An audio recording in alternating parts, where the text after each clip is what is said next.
Lunch में क्या खाएं क्या नहीं, ये समस्या सभी के लाइफ में होती है। और अगर आप वर्किंग हैं तो ये ज्यादा टेंशन हो जाती है कि लंच में क्या बनाएं या फिर लंच में क्या खाना चाहिए। वैसे तो आपके शरीर को स्वस्थ रहने और बेहतर तरह से काम करने के लिए प्रोटीन की जरूरत होती है। अंगों से लेकर आपकी मांसपेशियों और ऊतकों से लेकर आपकी हड्डियों, त्वचा, बालों तक हर चीज में प्रोटीन पाई जाती है।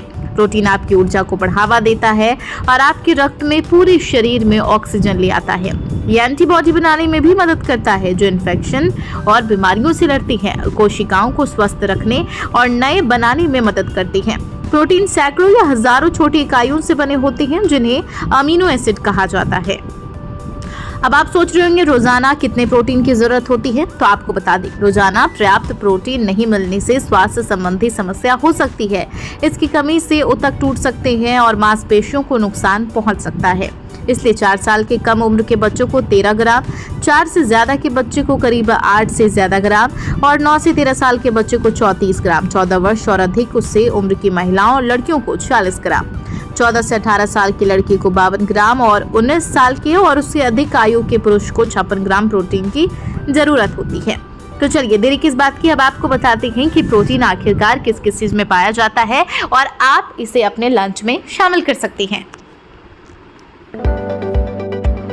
तो प्रोटीन की बात करें तो प्रोटीन में आप अपने लंच में शामिल कर सकते हैं अंडा भुर्जी, योगर्ट, पैराफिट जिसमें कि और भी कई चीज़ें आ गई, मूंग दाल चाट जिसमें काफ़ी प्रोटीन होता है और इसके साथ ही अंडा चाट जिसमें कि एक उबला अंडा प्रोटीन की दैनिक ज़रूरत का 15% तक प्रदान कर सकता है, जिसमें आपको बता दें फॉलिक एसिड, विटामिन ए, ई, के और बी मौजूद है।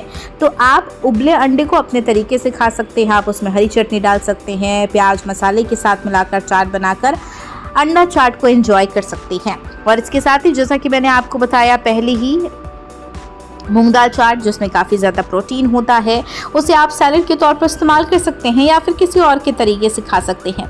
इसके साथ ही अगर आप दाल चावल खाने के शौकीन हैं तो आप दाल को भी शामिल कर सकते हैं अपने लंच में, क्योंकि दाल में भी प्रोटीन होता है।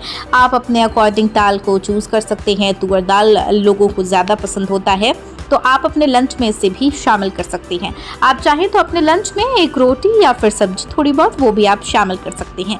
आप कोशिश करें कि लंच में हल्का से हल्का भोजन खाएं, क्योंकि ज़्यादातर ऐसा होता है अगर आप वर्किंग हैं तो अगर आप हैवी लंच कर लेते हैं तो आपको नींद आएगी, यानी कि आपको एनर्जी तो मिलेगी लेकिन आपको नींद भी आएगी। बेहतर है कि हम लाइट भोजन करें, खाना इतना खाएं जितने से हमें एनर्जी हो और हम काम अपनी फुर्ती से कर सके, जिससे हमें ऊर्जा मिल सके और काम करने में मज़ा भी आए।